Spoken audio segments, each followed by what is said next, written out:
days before Christmas, Mom tested positive for COVID. It was New Year's Eve morning, and we had a call. They were going to admit her to the ICU. All we heard was, it's not good. She's in bad shape, and she's going to be here probably 4 weeks on a ventilator if she recovers at all. We can't be with her. We can't hold her hand. We can't sleep in the room with her. And that's heartbreaking.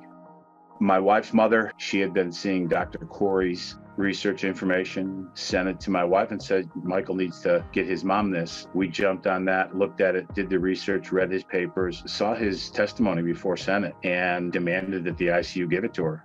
The initial request was, no, we don't experiment on patients. And we just said, we'll sign whatever waiver you want. We don't hold you responsible, but we want her to have this. The doctor made the call, called us back in 15 minutes, and he said, we'll give her 1 dose. Less than 48 hours, Mom is taken off of the ventilator. She was stable enough to move from the ICU. It was nothing short of miraculous. 3-4 days after her first dose of ivermectin, her only dose, she's not doing well. Called and said, I need to talk to the attending. We need more doses of ivermectin. They said no. We called and they said no more doses. We're not going to experiment on patients, and it's not approved for the treatment. I called the lawyer. I called Ralph. We brought the family in, prepared legal papers to have to bring a lawsuit against the hospital. In the meantime, her doctor, Dr. Scavani, had provided us with a letter. He was a family physician, didn't know a great deal about this, but with the information the family provided, Dr. Scavani was willing to sign a letter stating that she should have the ivermectin. The court, based on all of that information, ordered that the hospital provide her with the ivermectin. The hospital's attorney contacts me, says the court has no power to prescribe medication.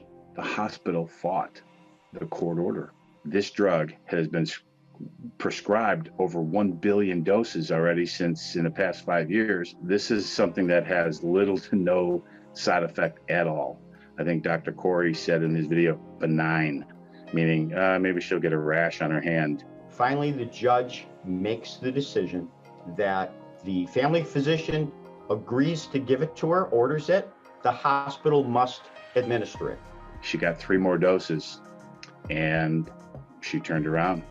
You're an 80-year-old woman, you're doing so poorly, you have to have a ventilator breathe for you. And then 5 days later, you're not on a ventilator anymore. What else was there? What changed? And the only thing that we can point to was our prayer, obviously, but the dosage of ivermectin. So many people are dying today, and this gives them a chance. I wish they would have gave it to her when they found out she had COVID, when she tested positive. It's easier to stay healthy than it is to get healthy. And my mother's going to be in rehab for a month because she didn't have it earlier. We didn't know. Grateful for Dr. Corey and the work that his team has put together, and it's had an impact in saving her life.